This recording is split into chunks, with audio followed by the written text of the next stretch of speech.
You know in Ed Sheeran's song Castle on the Hill, he sings, "These people raised me and I can't wait to go home." That's how I feel about these movies. Hey guys, welcome back to my channel, or welcome if you're new. My name is Ali and today we are ranking the movies that raised us.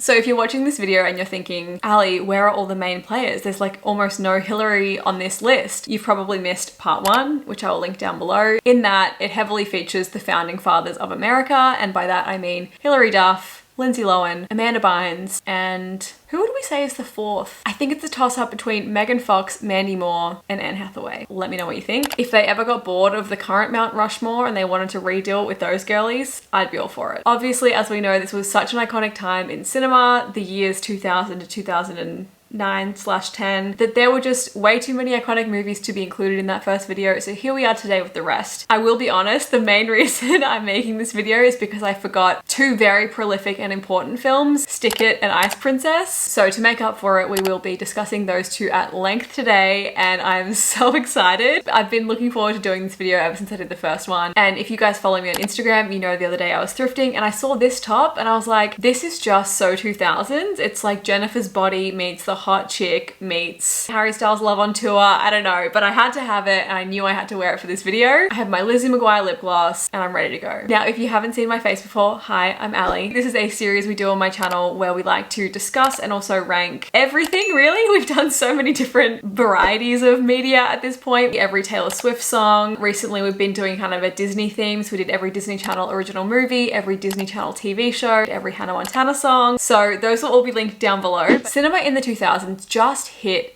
different. No one has been able to recreate this essence and energy and magic of the 2000s, I think, because those movies back then just didn't take themselves too seriously. It was about having a good time, having a banging soundtrack, and montages galore. I just miss it. And that's not to say that every movie on this list is gonna be perfect. We have definitely some bangers, but definitely some stinkers too. That is the duality of Stan. But I think I'm gonna have a real hard time today ranking these. I'm just looking at the movies that I have set out in front of me, and it's gonna be a challenge. It's gonna be Mary-Kate and Ashley's The Challenge. Something I was just thinking about in the shower before was I love the Marvel films. I'm a Marvel fan, and one of the best parts of it is sort of seeing all your different characters have their own story and then they come together, obviously, like in the first Avengers film. And I was thinking, what would that be like if that happened for the early 2000s teen girl films? Like, we've got our Ice Princess, we've got our Bring It Ons, our Cinderella stories, and our Ella Enchanted, and our Confessions of a Teenage Drama Queen, and our Freaky Fridays. What would happen if they overlapped? What would that look like? And I think we know the answer to that because it is the magazine spread, Vanity Fair's Totally Raining Teens. I just like cannot fathom that that was a real thing that happened, that all of those icons were in not only the same room, but the same photo at the same time. And it was really a part of history. So I guess this video is dedicated to that magazine and everything it represents. All right, I've been yapping for long enough. Let me tell you guys my tiers for today's video. So at the top, you all know it, we have God tier. This is like better than the best. Like, if you came first in the Olympics, you would get 2nd place on my tier list because God tier is above that. God tier, I think, is only for movies that make me feel as good as The Parent Trap makes me feel, which is like kind of hard to reach. So don't feel sad if they don't make it. The next tier is Mary-Kate and Ashley. And I had a few options for what I wanted to call this tier, and I just realized at the end of the day, when we're talking about 2000s films, nothing and no one is as iconic as the Mary-Kate and Ashley cinematic universe. So that's what this tier represents. If you want to see me rank all of their films, I've already done that, linked below. Big slay. Next up, our middle tier is Blockbuster. This is for the movies where you have a free Friday night with your friends, you're going to the video store, what are you gonna rent? They're maybe not my favorite, but I'm definitely down to rewatch them. Next we have Whelmed. Obviously a nod to the 90s classic, 10 Things I Hate About You. I know you can be overwhelmed and you can be underwhelmed, but can you ever just be whelmed? I think you can in Europe. Finally, our last tier is I Was Rooting for You. I was rooting for you! We were all rooting for you! How dare you! Learn something from this! Goes without saying. Lastly, of course, if you're not subscribed, subscribe down below. If you would like to see more videos from me, give this one a massive thumbs up. All right, on that note, let's get into it. First up, we have Stick It. It's not called gymnastics.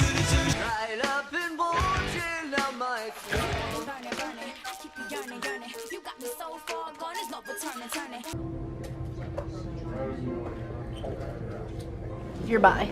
I love a movie that just goes so deep into a world that I know nothing about. It's the same reason I loved like Bama Rush and the Netflix show Cheer. I love getting fully immersed into something I just don't really know about. Just like Cheer and Bama Rush, the world of competitive gymnastics is cutthroat and cool as hell to make media about.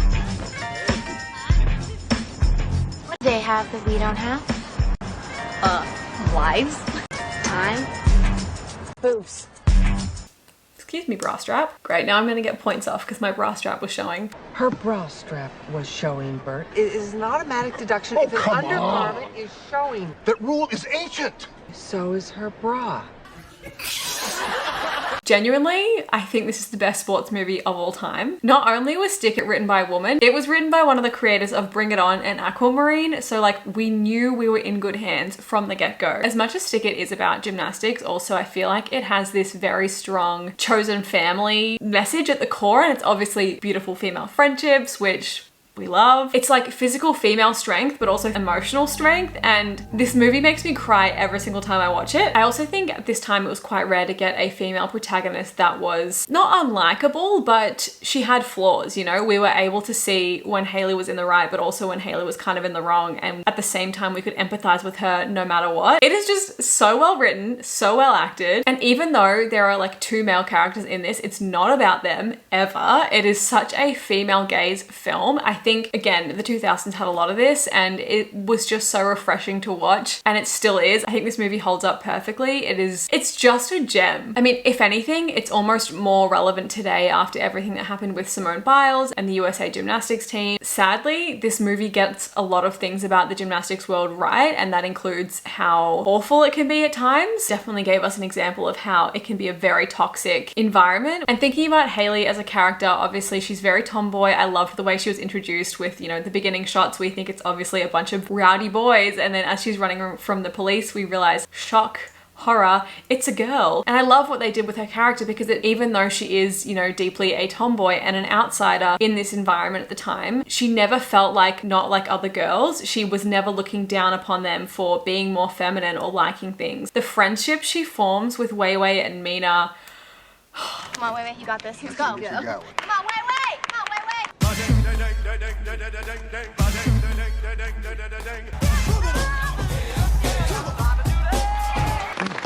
She stuck it.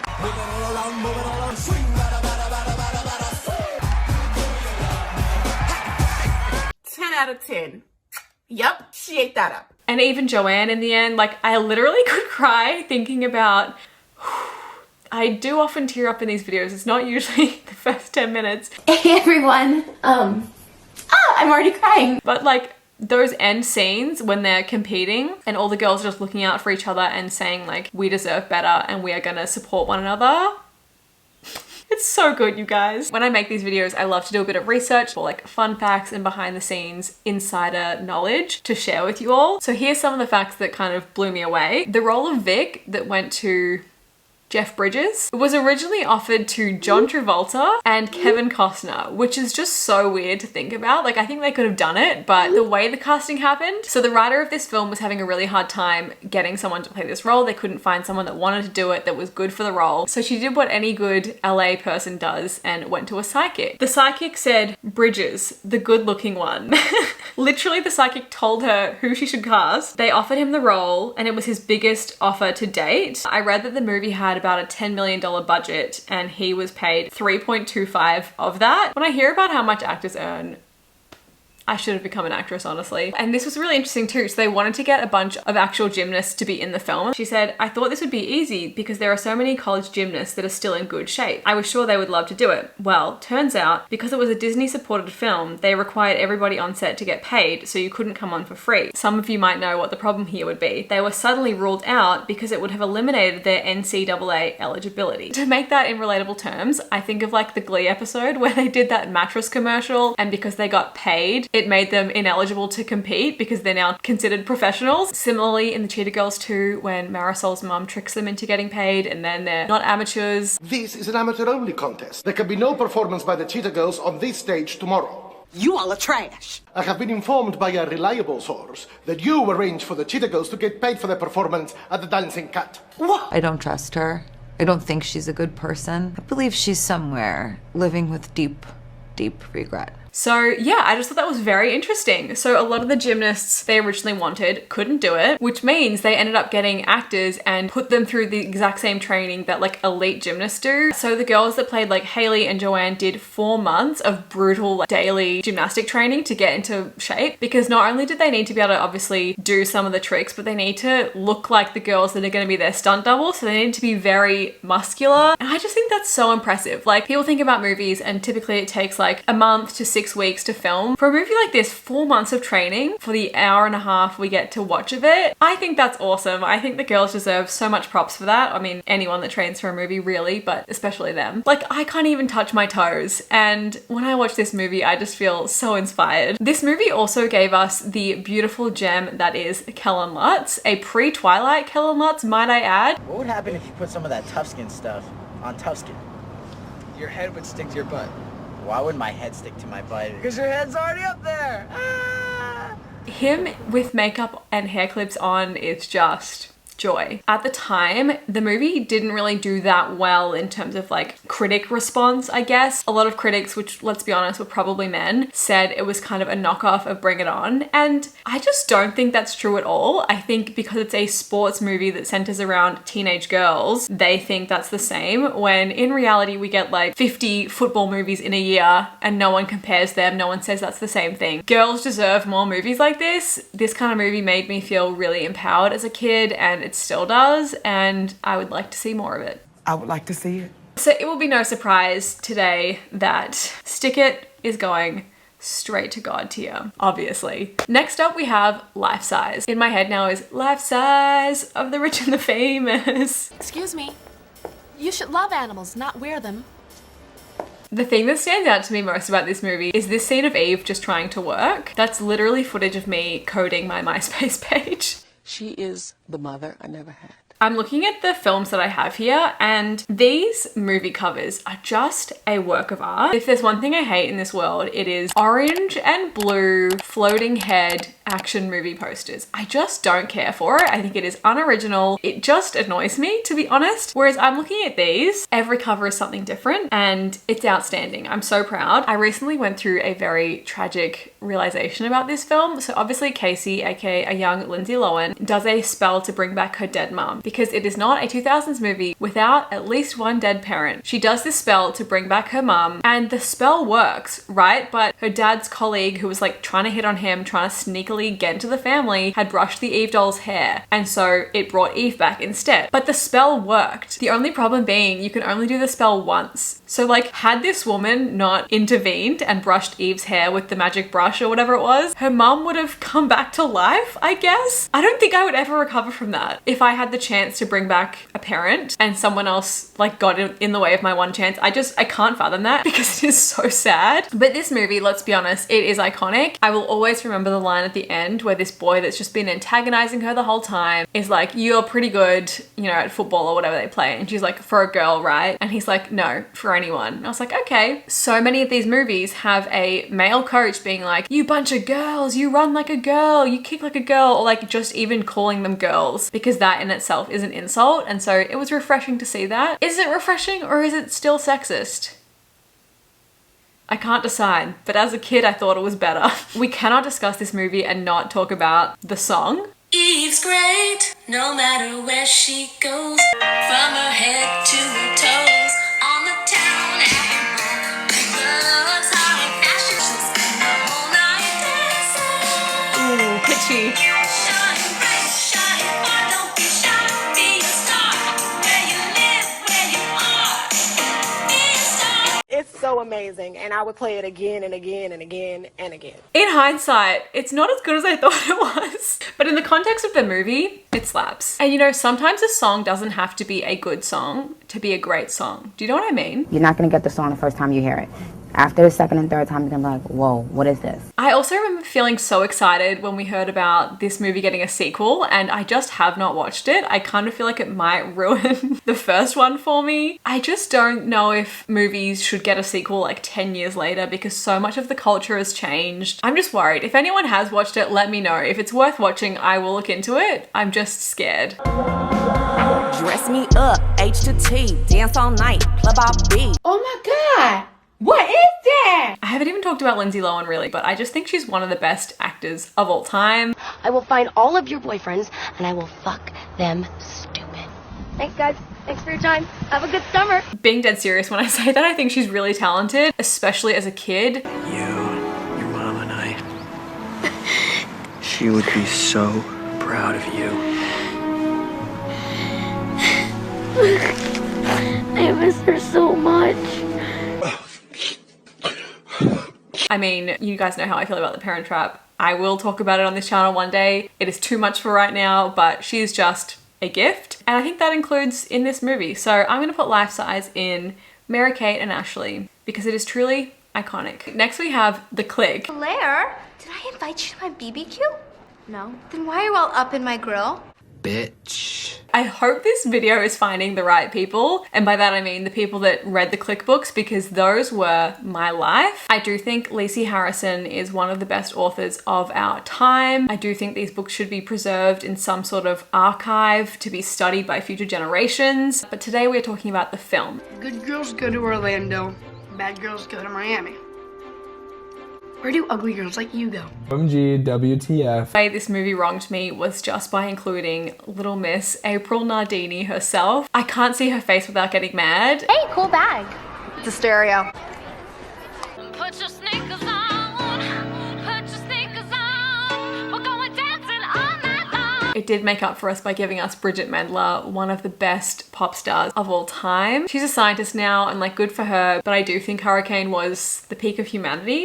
And that's the truth. The main thing I remember loving about this movie at the time was definitely the fashion. Like that's a key part of the books. They're so wealthy, they're so high fashion, and I always aspired to that. I was like, oh, I'm gonna wear cool pea coats and headbands and colorful tights. It's very Gossip Girl when you think about it. But recently I've been like, okay, so now I wear overalls and big puffy coats. I'm very much a Claire. Screw horoscopes. Were you a Dylan, Alicia, Claire, Massey, or Kristen? We did get a cameo from Liz Gillies in this. I just adore her. Oh, also, this is kind of off topic, but did any of you listen to the Clique Girls? Let me restate the way I said that. The Clique Girls. They definitely weren't really a thing in Australia, but my cousin and I found them on YouTube, and their vocals.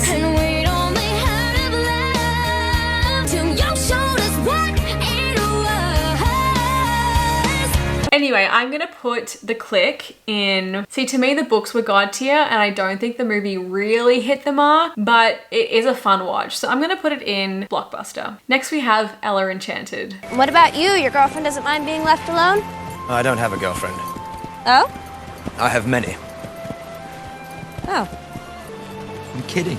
You know his dick is big. I know it. This movie to me is like if Shrek and the Princess Bride had a baby and that baby's aesthetic was like medieval cottagecore. That's the vibe I get. It's one of the many modern day Cinderella adaptations that we've seen. You're joking. Not another one? But this is one of the good ones. So Anne Hathaway's character, Ella, is under a curse where she can't say no. And as a chronic people pleaser, this movie was very relatable to me. I also have that curse and I don't know how to break it. I think this movie was a little bit, not ahead of its time, but it was very self-aware and kind of parodying itself. Like they had a freaking elevator in the medieval times and I just thought that was very funny. I'm definitely due for a rewatch of this. I think I would really enjoy it today. We cannot forget the banging song at the end. Is it Don't Go Breaking My Heart? Yes.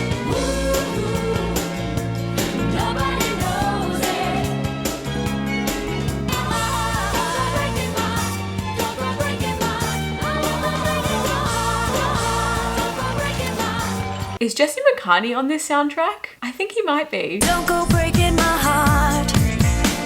I couldn't if I tried. I just love when Hollywood tries to convince us that Anne Hathaway isn't the most stunning creature of all time. They're always making her play these like hideous, unwanted tags of a woman and it's just like, girl, she's stunning, it's fine. Ella Enchanted. See, I do want to put it up quite high, but then I remember the actual movie musical Enchanted, which I adore and I think would take a higher precedent for me. Honestly, I think it's Mary-Kate and Ashley. It is so iconic and Anne Hathaway can just do no wrong. She's up there with the Olsens. Next we have Monte Carlo. We are going to Monte Carlo. We'll get caught. Then you'll get to say I told you so.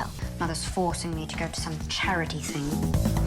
You look just like her. Look this way. You're like twins. The resemblance is uncanny. I feel like this movie is the reason that The Princess Switch with Vanessa Hudgens got made, because in my mind, it's like kind of the same thing. This movie gave us Selena Gomez, Leighton Meester, and Katie Cassidy, and also Corey Monteith. Hi. I was rewatching a bit of this the other day to prepare for this video and like just would get so choked up every time he was on screen. Alexa, play Mine by Taylor Swift. This movie is very fun, and I do need to apologize to Katie Cassidy. I've talked about this on here before, I think, but at the time when I was like a little child, she was dating Jesse McCartney, and I thought 7-year-old me was gonna marry Jesse McCartney, so I held a bit of a grudge. Sorry, Katie. I definitely feel like this movie has a very strong following. Like, I think for some people, this is their absolute favorite, you know, 2000s movie. It wasn't that for me for some reason. I just think I didn't connect. Maybe it was the Katie thing. It just wasn't my favorite. But I will give them massive props for an original location. Like, how many movies do we see set in Beverly Hills or New York or whatever? But Monte Carlo, I don't think I'd even heard of Monte Carlo before I'd seen this movie. They really put Monte Carlo on the map. Like I said, I know this is some people's god tier. For me, it's going in Blockbuster. I would happily rent it and throw it on with the girls. It's just not boyfriend material. Okay, next we have Crossroads. Let's go, girls. This movie gave us Britney Spears, Zoe Saldana, Kim Cattrall, but most importantly, who wrote this movie? Miss Shonda Rhimes. So are we even surprised that it's incredible? These days, everyone is very impressed by Lin-Manuel Miranda's ability to do so many things and do them very well. You know, he gave us Hamilton and In the Heights and Encanto and Tick Tick Boom and Moana. I feel like Shonda Rhimes was the original creator and she's still doing that. If you look at anything good in TV, it has been made by Shonda Rhimes, and the fact that she's done that in the film industry too is just fantastic. This movie is so incredibly 2000s. We have body glitter, we have crimped hair, we have bandanas and bucket hats. Britney Spears in a bucket hat is something so personal to me, and at the heart of this movie is female friendship. It's really beautiful, and I think again it's one of those movies that will have aged very well. It's kind of a timeless story in that sense. It's actually ahead of its time in a lot of ways. Speaking of ahead of its time, I mean, Chris Crocker was very, very ahead of his time. He knew, leave Britney alone. I would feel very sad today talking about this movie if Britney hadn't been released from her conservatorship, so thank God. And another thing this movie has, which is just one of my favorite tropes from the 2000s, which we should discuss below. Let me know your favorite 2000s tropes. But one for me is definitely when protagonists need to like raise a certain amount of money, usually to like save their house or whatever. And there is a talent show or a battle of the bands or a karaoke night in this situation. And the prize money is like basically the exact amount they need. I just love that. We don't have enough money to get the car fixed. I have an idea. All right, next contestants. This movie also gave us incredible soundtrack moments. That makes you happy. Can't be that bad. Bye bye, baby. We had obviously Britney singing, and we have Britney singing in like her lower register, which we don't really get to hear all that much. A lot of the time she's forced to do her higher kind of baby voice. Love getting to hear both of them in this movie. So, Crossroads. I honestly think Crossroads is a god tier film. I think it was god tier then and it's god tier now, and it's going up there. Britney deserves that. All right, next we have It's a Boy Girl Thing. I'm not gonna lie, I do love a good body swap movie. I think it really shows the talent of the actors if they can pull it off, and in this movie they definitely did. I do think the stereotypes of like the guy and the girl are a little bit antiquated, but rigid gender stereotypes are definitely a very 2000s thing, so it's a product of the time. I will say the lead guy and girl, their chemistry was bonkers good regardless of like whose body they were in. They really pulled that off, and I definitely had a bit of a crush on that guy, but not in this movie. The big bang, the reason I'm alive. If I'm viewing it through today's lens, I do have to take some points off. I'm gonna put it in I Was Rooting For You just because I know it wouldn't hold up today. Next we have Bend It Like Beckham. Get your lesbian feet out of my shoes! Lesbian? Her birthday's in March.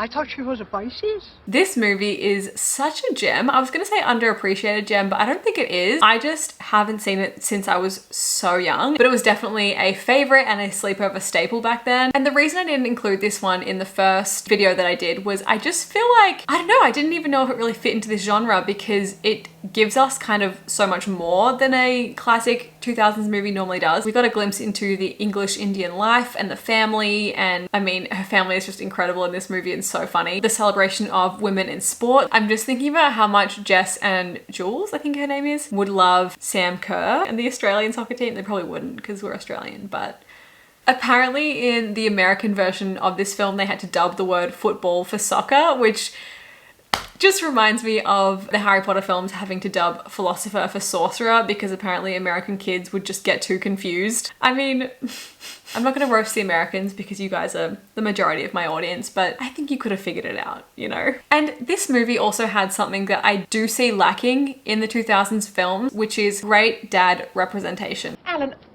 when are you going to realise you have a daughter with breasts, not a son? Paula, please. No boy's going to want to go out with a girl who's got bigger muscles than him. Why don't you just leave her alone? I really want to go. You let her leave her sister's wedding to go to a football match. I don't want her to make the same mistakes that her father made of accepting life. I want her to fight. Because I've seen her playing. She's brilliant. 2 daughters made happy on one day. What else can your father ask for? Wow, that was so powerful. Both Jules and Jess's dads were, I mean, A, alive and present, but B, like good guys and wholesome and really supportive of their daughters, and I cannot cry again. I just love to see it. Yeah, I think this movie would hold up well. What is it, 20 years later? But I haven't seen it lately, so I definitely need to rewatch it. I think Bend It Like Beckham is a god tier movie. I just love thinking about the idea of, you know, young girls watching this and realizing that they could play soccer too, and that just makes me very happy. Next we have the Amanda Bynes film, Lovewrecked. Green screen! This has all the ingredients to be a great 2000s film. I mean, it has Amanda Bynes. It's her getting trapped on an island with like her celebrity crush. Kind of the dream. And Samuel from Mean Girls. It has, what's his face from Grey's Anatomy. I love this man. But it's just like weirdly not a good movie. Something just felt off. It doesn't really have iconic one-liners. What, like the color? Yes, she's living the dream, so it keeps them trapped. That is that the plot of Stockholm Syndrome by One Direction? She comes back looking all beautiful because she's put on makeup from the gift store and like brings them fruit that she pretends she's picked, and so he in his helpless state is obviously falling in love with her. I think that is very funny as a concept, but it doesn't stand out to me. What do you think about? Stuff, things, other stuff. You know, the whole deal. He is smart as a whip. It's one of those movies where I think the concept is better than the execution. Is it worth watching? Yes. If you haven't seen it, put it on. It's a fun time, but I wasn't overwhelmed. I was just whelmed, to be honest. So it's going in whelmed. Next we have Jennifer's Body. I am having the best day since, like, Jesus invented the calendar. Jesus didn't invent the calendar. Whatever. I gotta go. I am a god. Okay. This bitch is getting on my nerves. I have been waiting for the day to talk about this movie on my channel ever since I started making videos. Where to even begin with Jennifer's Body? Jennifer's Body is like lesbian Twilight. We'll pick you up at 8:30. Wear something cute, okay? Gay rights. You're a jerk. Wow, nice insult, Hannah Montana. It is just so 2000s and grunge and emo and amazing. It's part of one of my favorite genres, which is what we like to call the good for her cinematic universe. You know, we've got the Gone Girls and the Promising Young Womans. It's where we have a female character who gets up to a bit of no good, but we love that for her. So for any of you that haven't seen this movie, look, you're not to blame because the marketing around this film really just shot it in the foot. It was kind of marketed as like a sexy Megan Fox movie for boys, which it's just not. Megan Fox obviously is like the hottest woman to ever exist, but that was also kind of her downfall at the time because in the 2000s we were kind of in the peak girl hatred. If a woman was beautiful and sexy, especially. It was really fun to just hate on her. It's kind of similar to the hating of Kristen Stewart, but that was like a different brand of hating. Just peak internalized misogyny, really. But yeah, Megan Fox was very hated on by a lot of women, and because this movie was kind of marketed to boys and then it wasn't at all a film made for boys, it's very female centric and female gaze and like just written for girls. They didn't like it, so the movie kind of tanked, and that is a problem because it is a fantastic movie. It is by the same creator of Juno, Diablo Cody, and I will leave an interview linked below of her and Megan Fox talking about this movie and like the time and how since then it's really grown a cult following. Definitely watch that. It is so informative and just amazing. So in this movie we have two of the greatest 2000s girls. We have Megan Fox, aka Carla Santini, and Brianna Wallace, but also Amanda Seyfried in this movie. We also have Adam Brody. Yeah, but you know, I think it's really important sometimes to try and connect with our fans in the shitty areas too. Johnny Simmons, who is just like one of my favorite like movie boyfriends. Oh, you're gross. You're gross. It's so gross. Fuck you. And also Chris Pratt. Again, I think I've said this in a video before, but I would love to know who would win in a fight between Jennifer Check, Brianna Wallace, and Carla Santini. Anyway, the most important part of this movie is Jen and Needy's relationship. You want a stat? What's up, Vagisil? It is, again, at its core, a movie about female friendship, even though she's eating boys. Honestly, if that happened to my best friend, she had to eat boys to survive, I would support her in that. That's just me personally. Good for her. Also, most importantly, if you haven't seen this film, make sure you watch the credits at the end. It is so important to like understand how the story ends and evolves, so do not skip the credits. I think a lot of people do that, and it's important. This movie to me is so incredibly underrated. It is so camp and so fun. I love a horror movie that can make fun of itself, and that's what this feels like to me. So Jennifer's body is going straight to God tier. Next we have a movie called Taking 5. I really hope one of you at least has seen this movie because I don't know where I found it. Like, it feels like the kind of movie that I got like on a DVD in a cereal box. It just like kind of appeared in my life out of nowhere, and no one I know has seen it, but it feels like a Wattpad fever dream. Like, these two girls meet their favorite band and kidnap them. Hey, Otis, and they're gonna pay. How? We're gonna kidnap the band and we're gonna force them to play. It's the Clique 5, by the way, which, I mean, pop icons. Wait, maybe this movie literally inspired One Direction to write Stockholm Syndrome. Thank you. It also features, I don't know if any of you guys watch the YouTuber Mr. Kate and her husband, but like they're in this movie and this is how they met. So she plays like the bitchy popular girl and he's one of the boys in the Clique 5, and they met on this set, I guess. So when I found her YouTube channel years later, I was like, I know you and I know him too. So that's just really cute, honestly. The music in this movie is, well, it's not bad. It's just not great. Made me believe, kidnap my heart, take me with you. This movie is just so bizarre. Like, it's not a good movie, but it is a fun movie. I think it would actually be quite cringy to watch again, and it would be quite cringy to watch now. But if none of you have seen it, I need someone to watch it and talk to me about this. So please do. I do see a lot of myself in those young girls. Like, that was definitely what I wanted to do to the Jonas Brothers and One Direction. I'm gonna put it in whelmed. I can't put it in I was rooting for you because I did love it as a kid. I just don't want to watch it ever again. Okay, next we have The House Bunny. I lived in a house filled with girls for 9 years, and I know that there's nothing better than just being with your sisters, sharing, talking all night, painting each other's bodies, playing with monkeys. Where'd you live? The Playboy Mansion? This movie was written by two women and it completely shows. It's the same women that wrote Legally Blonde and She's the Man, which, do I even need to say it? God tier movies. And it stars Anna Faris, one of the comedy greats and one of the best girls of the 2000s movies. I think she is just so iconic, so hilarious. I think I dropped some money over here the other day. Maybe it's over here by this manhole.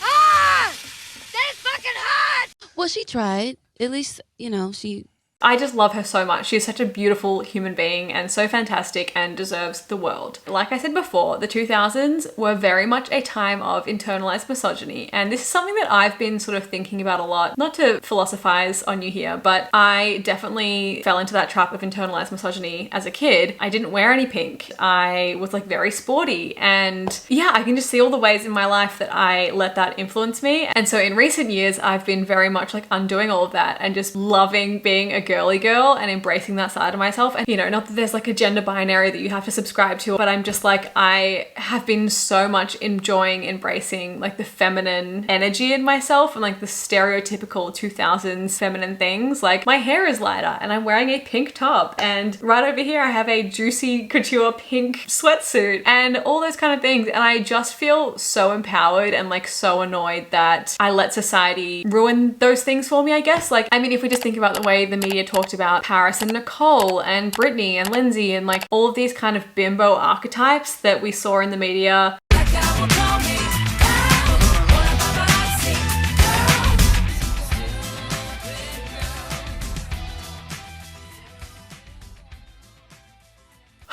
I mean, maybe that's a talk for another video because we could just say so much about that. But I just feel like this movie was done so well because it kind of took that stereotype and flipped it on its head. We had, what is she, a Playboy bunny? Yeah, blonde hair, the big boobs, prioritizing appearance and things like that, but heart of gold. And her loving those things didn't make her like a dumb character or a unlikable character or a villain or anything like that. It just made her who she was, and I really enjoyed that. You need your friends and your family by your side to love you for who you are, not what you look like. At the Zeta House, our new motto is be who you are, because we're a family.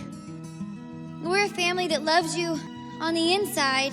And I also think Anna Faris just nails that type of character. She was perfectly cast. She was actually approached by the two writers of this film. They were like, we want to write a movie for you. What ideas do you have? And they came up with this. So just women, I love to see it. I honestly, as an Australian, am a sucker for a good sorority movie because it's such a foreign concept to me. Also, as like an only child, the idea of living in a massive house with a bunch of girls and having these friends always around and this sisterhood sounds like a dream. Oh my God, it's your dream come true, diving into a big pile of girls.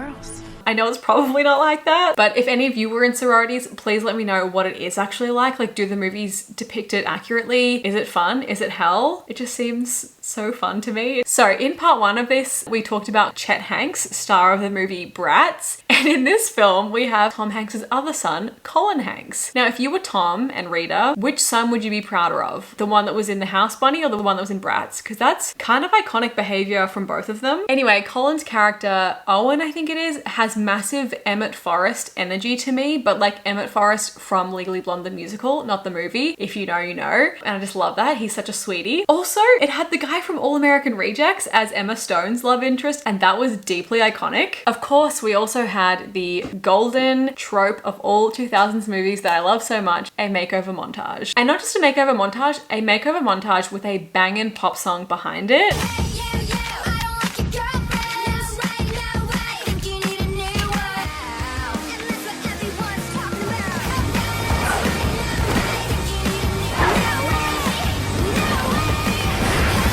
You just can't beat that. I think at the end of the day, the main message of this movie was being true to yourself is what matters. This movie also gave us some absolutely iconic one-liners. You know where the crapper is? I have to drop off some timber.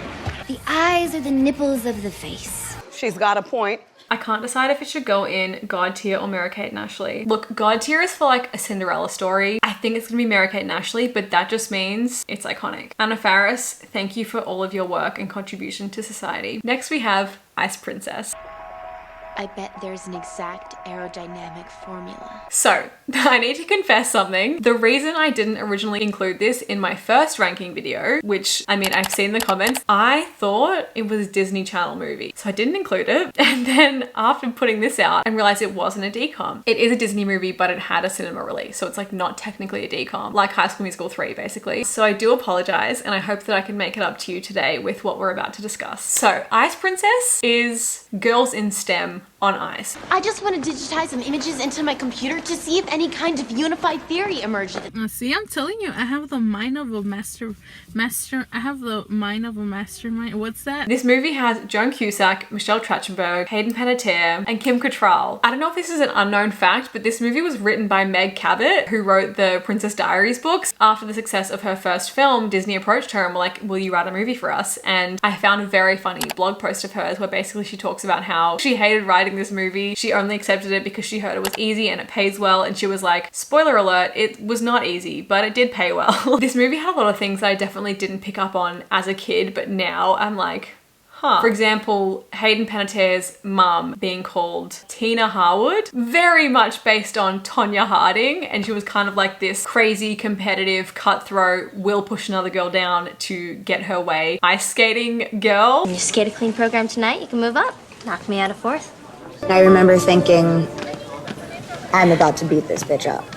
Typical Tina Harwood. I'm just honestly surprised Tonya Harding didn't like sue them for everything I know about America and how much they love to sue people. I probably would. This movie passes the Bechdel test so hard. There is like almost no male energy in this movie, which I think is why it feels like so safe and so beautiful. But we do need to talk about Teddy, I believe his name is, the Zamboni driver. He can Zamboni me any day. He is so cute. And when I was thinking about this movie, I was like, oh my God, he has such Mary-Kate and Ashley love interest energy, right? Like he just has the face of a boy that would be in a Mary-Kate and Ashley movie. Now, he was. I realized that. He was in one. I'm gonna give you like 3 seconds to see if you can remember it. This is his face. He was in Switching Goals. One of the like lesser viewed, I would say. But yeah, he was. He was a Mary-Kate and Ashley love interest, so good for him. We did get a makeover montage, but it's probably like the worst one of any 2000s movie. Haven't you ever heard of eyeliner? Stop, not yet.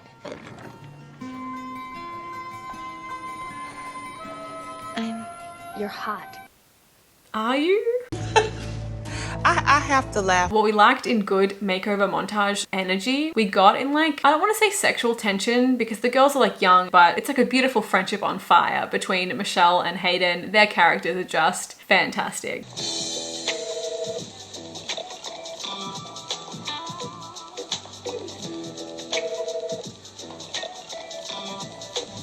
Hey, you're Casey, right? Let's go, lesbians, let's go! Hayden and Michelle don't get enough credit for how much they carried the 2000s, honestly. I mean, like, Michelle, to me, will always be Harriet the Spy, but she was also great in, like, Gossip Girl, Euro Trip. I think she was in Buffy. You guys know I haven't seen that, and I really need to. And then we have Hayden, who, you know, we talked about her for the Decom movie. She was in Tiger Cruise. She was in Bring It On. Speaking of, I really have to bail, but I promise I'll be back bright and early tomorrow and ready to slay. These girls really pulled their weight, and I hope Disney paid them exactly what they deserve because they deserve the world. I'm not dressed for a party. Shake it.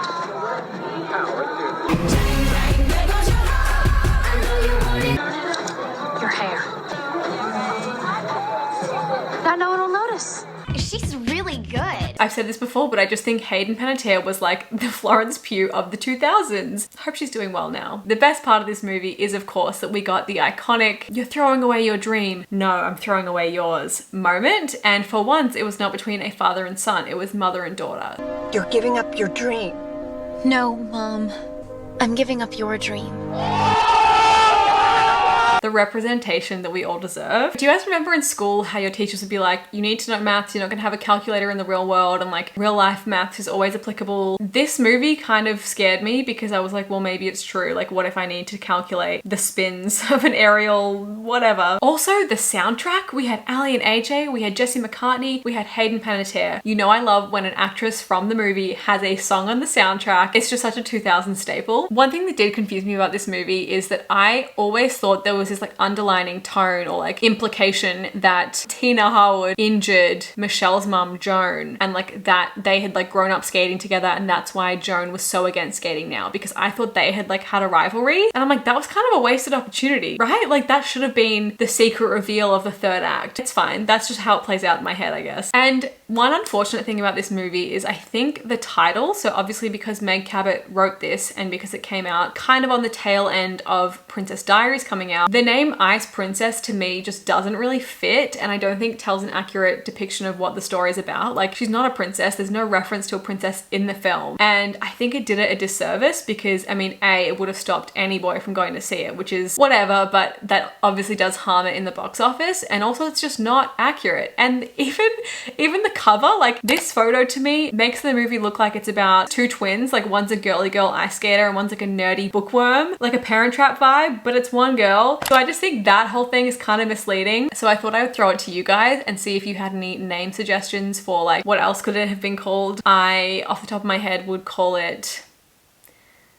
was gonna say go figure, but that's already another thing, isn't it? That would have been perfect, right? She's a figure skater, but she's working with like maths figures and science. Anyway, the floor is yours. And before, just as we discussed the Stick It Girls training for like 4 months, Michelle Trachtenberg trained for 10 months for this movie. Like day in and day out. That is so impressive to me. Just for that alone, I think this movie deserves God tier. That movie is just so feel good, so empowering. It has female friendship. I love it. Okay, next we have the hot chick.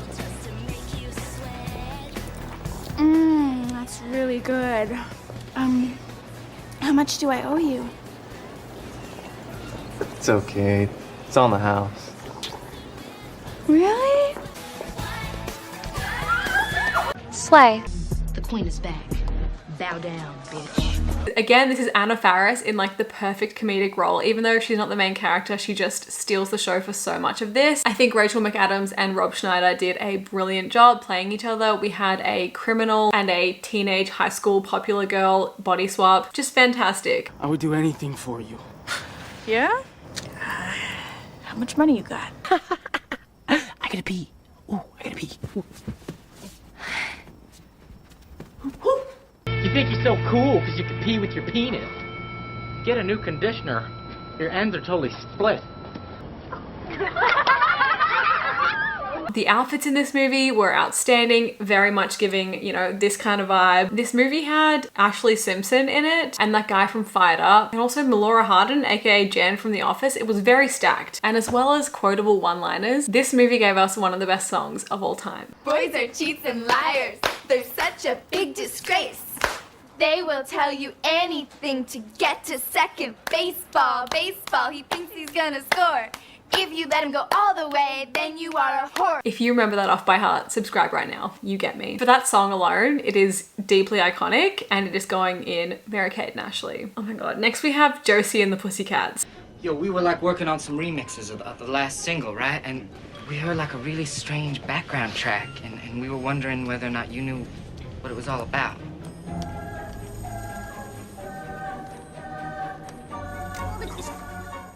We're trapped! Loop is a madman, help us, save us! Loop is a madman, help us, save us! Gee, you know, I've no idea what that was. Where to even begin with this movie? Rachel Lee Cook, who plays the titular Josie in this film, is again such an underrated 2000s and 90s girly. For anyone that hasn't seen it, it's based on the characters from the Archie Comics universe, Josie and the Pussycats. And yes, I would recommend watching this instead of Riverdale. It is so funny. We have Alan Cumming, Rosario Dawson, Tara Reid, Parker Posey. It is just so camp. Maybe talk to Marco about him always doing my face. You remember in the what video I established the face? Well, ever since then, every time you see Marco, he's doing the face, and it's mine. You look at him on TRL, hi Carson. You look at him on the Kids' Choice Awards, this is ours, thanks. And then right here on the cover of 17 magazine, hi little girl, beauty secrets. So I said to him, if you don't remove those hands, there's a high likelihood you'll never use them again. It's just great. It has a banging soundtrack.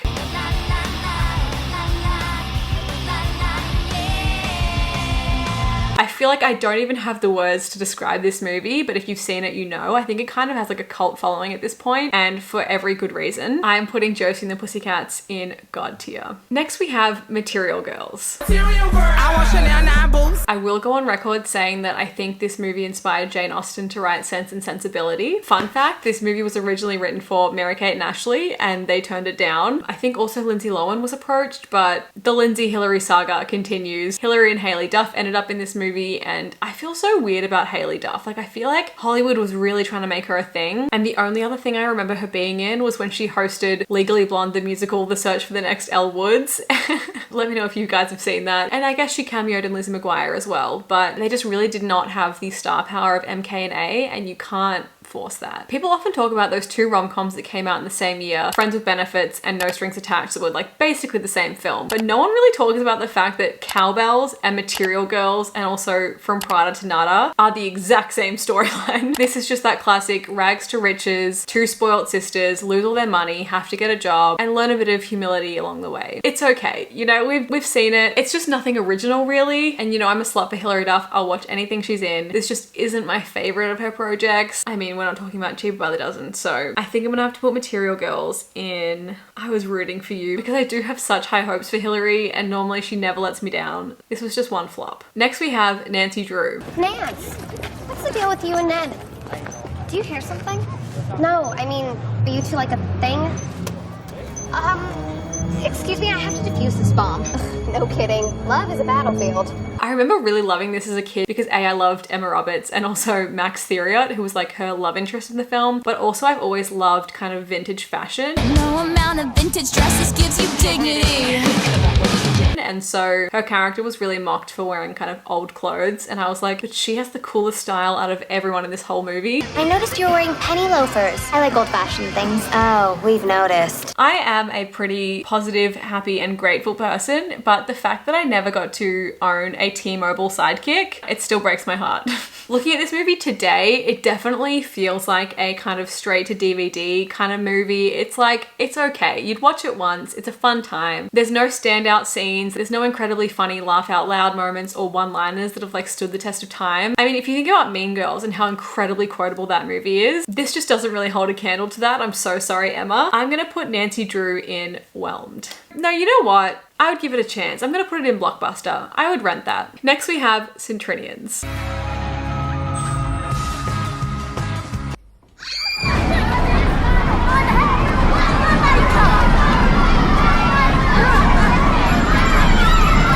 Now, a lot of people say this movie is just like Wild Child 2.0, but I very much disagree. I think because Wild Child is like an American movie set in England, but this is very much a British movie. I think the school and the characters and like mostly the girls kind of reminds me of like the chaos of Australian high school. It's honestly very similar. British and Australian cultures are pretty similar in a lot of ways, like for obvious reasons. Whereas American high school movies always felt a lot more different, whereas this was like kind of relatable. Trinians had arguably one of the best makeover montage scenes of all time. I love when they test out specific looks, like rather than just being like, oh, this dress or this hair. It's like, these are very dedicated themes, almost like Taylor Swift eras, if you will. And I just think she looked absolutely stunning in every single one. But one absolutely shocking piece of information that I learned when researching for this was that this main girl, Tallulah Riley, who I think when I was a kid I always thought was Emily Browning because they looked similar, she married Elon Musk, which is just so confusing to me. They obviously divorced a few years back, but like, how did that happen? This movie is also kind of like a who's who of British acting, but weirdly I don't think it's a Harry Potter crossover. We have like Colin Firth and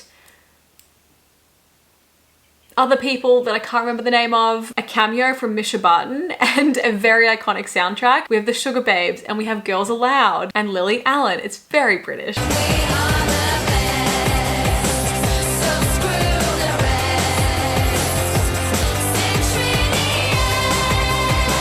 More Poppy Moore would not last a day at Trinians. Another movie trope I love is when something's going on, whether they're like spies or like working on a mission, and they realize someone else is coming in.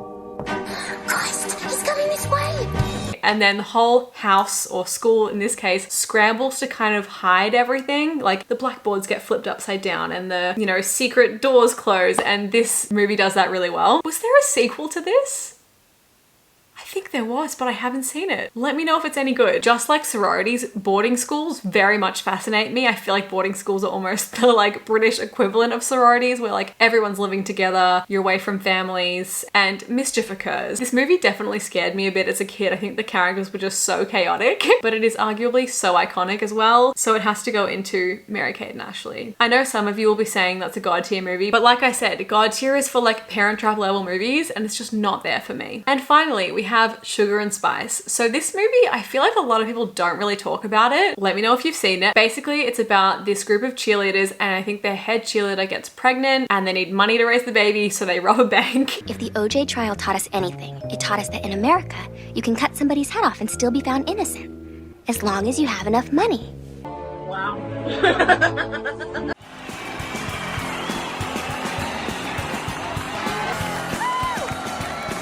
But I remember loving a lot of the actresses in this movie. I just thought they were so pretty and so cool. And it's just one of those quintessential like girls being fun and popular and classic 2000s girlies, but also kind of badass. This might even fall into the good for her category. I don't know. I'll need to rewatch it. I'm gonna put it into Blockbuster, mostly because I kind of am in the mood to like get a pizza, get into my PJs and rent this on DVD. You know how Kim Kardashian said, "Get your up and work."